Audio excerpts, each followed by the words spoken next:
স্ত্রী নিজের ইচ্ছা চলে গেলেও কি তাকে মহারণা দিতে হবে? মানুষ মারা যাওয়ার পর নাকি উপর থেকে আমরা যা করছি তা দেখতে পাই? স্ত্রীর গর্ভে থাকা সন্তান অবস্থায় সব থেকে বেশি কোন আমলটি করলে সন্তান নেককার হয় জানার উপকৃত হতো? বাচ্চার দাঁত উঠলে মানুষকে মিষ্টি খাওয়ানো বা কোনো আয়োজন করা কি বৈধ? ফ্রেন্ড সার্কেলের মধ্যে অনেক সময় মজা করে বাজে ভাষা ব্যবহার করা এতে গুনাহ হবে? আবু বকর সিদ্দিক ফরহাদ আপনি লিখেছেন, স্ত্রী নিজের ইচ্ছা চলে গেলেও কি তাকে মহারণা দিতে হবে?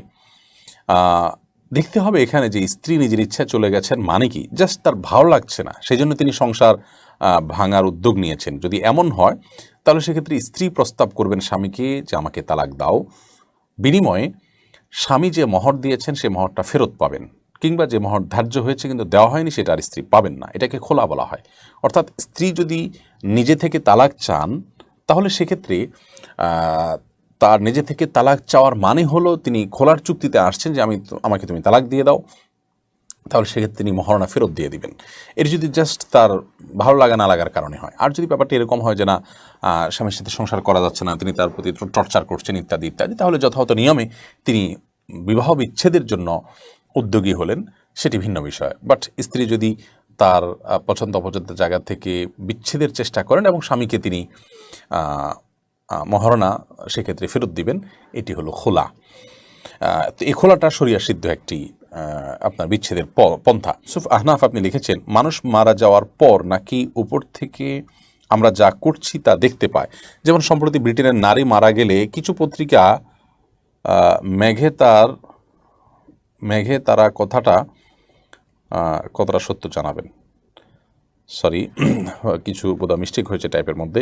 তো যাই হোক, আমরা যেটুকু বুঝতে পেরেছি, মানুষ মারা যাওয়ার পর তিনি তার আত্মীয় স্বজন যা যা করেন সব দেখতে পান, জানেন। ব্যাপারটা এরকম নয়। আল্লাহ তাআলা তাকে যতটুকু জানান তিনি ততটুকু জানেন। কারণ আল্লাহ তাআলা বলেছেন, ওমা আনতা বিমুসমি'মান ফিল কুবুর, যিনি যারা কবরবাসী আছেন আপনি চাইলে তাদেরকে আপনি যা খুশি যা শোনাতে পারবেন না, বরং আল্লাহ তাআলা যাকে ইচ্ছা তাকে শোনান, যাকে ইচ্ছা তাকে জানান, যতটুকু ইচ্ছা ততটুকু জানান। বিধায় তারা সব কিছু আমাদের অবজার্ভ করতে পারে, ব্যাপারটি এরকম নয়। হাসান মাহি লিখেছেন, স্ত্রীর গর্ভে থাকা সন্তান অবস্থায় সব থেকে বেশি কোন আমলটি করলে সন্তান নেককার হয় জানার উপকৃত হতাম? সবচেয়ে বেশি আমল করবেন 5 ওয়াক্ত সালাত খুব গুরুত্বের সাথে করার পাশাপাশি সকল গুনাহ থেকে বেঁচে থাকবেন। গান বাদ্য বাজনা এগুলো শুনবেন না, অহেতুক আপনার ফিল্ম ইত্যাদি দেখবেন না, নিজেকে হারাম কাজ থেকে বাঁচিয়ে রাখবেন।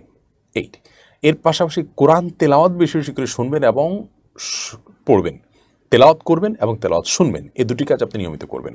আল্লাহর কাছে দোয়াটা খুব বেশি করবেন। এই কাজগুলো আপনি করবেন। আমি আবারও বলছি, প্রথমত 5 ওয়াক্ত সালাতকে খুব সুন্দরভাবে যতটুকু সম্ভব, যত সুন্দর করে সম্ভব আপনি নিয়মিত আদায় করবেন।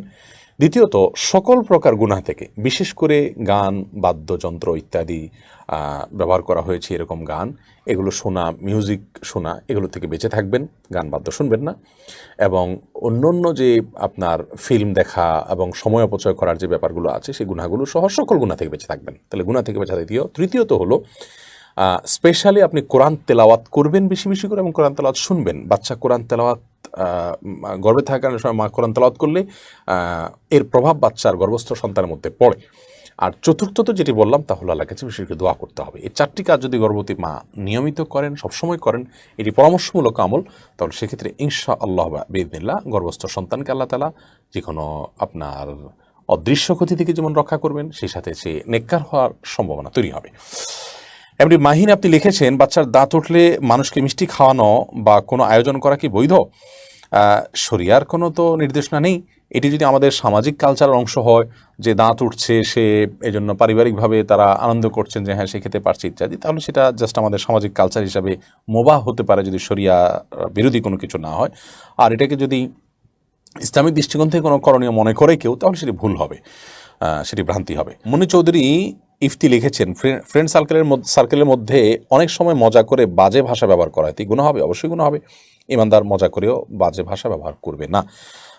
নবী করিম সাল্লাল্লাহু আলাইহি ওয়াসাল্লাম বলেছেন, লাইসাল মুমিন বিল তাআন ওয়ালাল লাআন ওয়ালাল ফাহিশ ওয়ালাল বাদি, ঈমান কটু উক্তিকারী অশ্লীল উক্তিকারী হতে পারে না ইমানদার। এজন্য দুষ্টমি বা মজা করে গুনাহ করলে সেটা গুনাহই হবে।